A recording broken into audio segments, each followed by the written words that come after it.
বন্দনা মুখে যে পড়ালাম, বন্দনা বন্দনা কে লিখেছেন?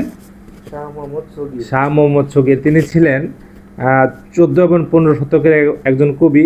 মুসলমান কবিদের মধ্যে তিনি প্রাচীনতম। যদি প্রশ্ন আসে মুসলমান কবিদের মধ্যে প্রাচীনতম কে? শাহ মোহাম্মদ সগীর। তার অনবদ্য লেখা হচ্ছে ইউসুফ জুলেখা।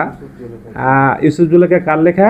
শাহ মোহাম্মদ সগীর। তো আমরা বন্দনা কবিতাটা একটু বোঝার চেষ্টা করি, পড়ার চেষ্টা করি। দ্বিতীয় প্রণাম করো মাও বাপ পায়ে। প্রথম প্রণাম কার প্রতি? সৃষ্টিকর্তা বা আল্লাহ, ঈশ্বর, ভগবান, যাই হোক।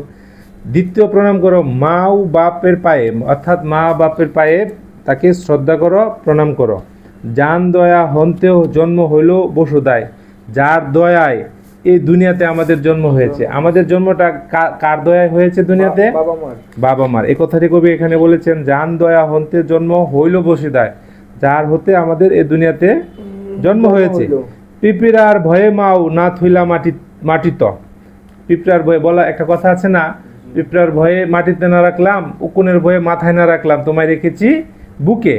আমাদের মা আমাদেরকে পিঁপড়া যাতে না কামড়ায় সেজন্য ভয়ে মাটিতে রাখে না। কুল দিয়া বুক দিয়া জগতে বিদিত। মা আমাদেরকে কুল দিয়ে বুক দিয়ে রেখেছে, যে সারা পৃথিবী জগৎ এটা কি বিদিত, জগতের সবাই এটা জানে, তাই না? অশক্য আসিল মুই দুর্বল ছাবল। অশক্য মানে কি? দুর্বল। আমি অনেক দুর্বল ছিলাম বাচ্চা হিসেবে, অনেক মানে অসহায় ছিলাম জন্মের পর থেকে। পৃথিবীতে যত প্রাণী জন্মগ্রহণ করে এর মধ্যে মানুষের বাচ্চা সবচেয়ে অসহায় হিসেবে জন্মগ্রহণ করে। জন্মের পরে সে কিছুই করতে পারে না। এটাই বলছে, অশক্য আসিল মুই দুর্বল ছাবাল। আমি অনেক দুর্বল ছিলাম বাচ্চা হিসেবে। তান দয়া হয়তো হইল এ ধর বিশাল। তার এ দয়ায়, অর্থাৎ মা বাবার দয়ায় এ ধর, শরীরটা অনেক বিশাল বড় হয়েছে। না খায় খাওয়ায়া পিতা না পড়ি পড়ায়। পিতা না খেয়ে নিজে না পড়ে আমাদেরকে পড়াইছে। কত দুঃখে একে একে বছর গুঙ্গায়, মানে অনেক কষ্ট করে মা বাবা অনেক দুঃখ করে কষ্ট করে একটার পর একটা বছর কি করে পার করে। পিতা স্নেহায় জীবন যৌবন। পিতা স্নেহে জীবন যৌবন আমাদের পার হয়। কনে বাসী দেব তান দ্বারক কাহন। তাদের যে ঋণ, হ্যাঁ, ধার করা ঋণ। কাহন মানে কি?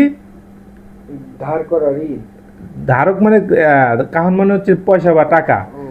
বাবা মার এই যে ঋণ, এগুলো টাকা পয়সা দিয়ে কোনোদিন শোধ করা যাবে? এটাই বলেছে। উস্তাদে প্রণাম করো পিতা হন্তে বার। মানে উস্তাদ, গুরু, যিনি তোমাকে দ্বিতীয় জন্ম দেয়, তোমাকে মানুষ হিসেবে গড়ে তোলে, তাকে কি করতে হবে? সম্মান করতে হবে। দুসরা জন্ম দিল তিহ সে আমার। সে আমাকে দ্বিতীয়বার আমাকে কি করে জন্ম দেয়? কারা? শিক্ষক, উস্তাদ, গুরু, শিক্ষক। আম্মা পুরবাসী আছু যত প্রয়োজন। পুরা শহরে যত লোক রয়েছেন, ইষ্টমিত্র আদি যত সভাসদগণ, মানে শত্রুমিত্র যারা রয়েছেন সবাইকে তিনি বলতেছেন, তান সমান পদে মুহার বহুল ভক্তি। সবার প্রতি আমার অনেক ভক্তি। সপটে প্রণাম মুহার মনোরথ গতি। সবার প্রতি। এটা তো উনি তো যে কবিতাগুলো লিখতেন গিয়াসউদ্দিন আজম শাহর দরবারে, এখানে অনেক মানুষ উপস্থিত থাকতো না, সভাসদগণ, সবাইকে সে প্রণাম জানাচ্ছে। মোহাম্মদ সগীরহীন বহ পাপ বার। যে কবি মোহাম্মদ সগীর, সে বলতেছে আমার অনেক পাপ। আমরা বলি না আল্লাহ আমাদের পাপে ভরে গেছে জীবন। সবনক পদে দোয়া মাগো বারবার। সবার যারা রয়েছে সবার কাছে তিনি বারবার দোয়া মাগতেছে। অর্থাৎ বন্দনা অর্থ কি? স্তুতি, প্রশংসা। এটা অনেক বড়, কিন্তু এই অংশটাকে আমাদের নবম দশম শ্রেণীর বইয়ে যে বন্দনা কবিতাটি রয়েছে সেখানে স্পষ্ট করে বলা হয়েছে যে মা বাবাকে সম্মান করতে হবে এবং উস্তাদ, শিক্ষককে সম্মান করতে হবে। এটাকে উনি ফুটিয়ে তুলেছেন। তো আমরা কবিতার মূল ভাবটি বুঝতে পেরেছি তো ইনশাল্লাহ।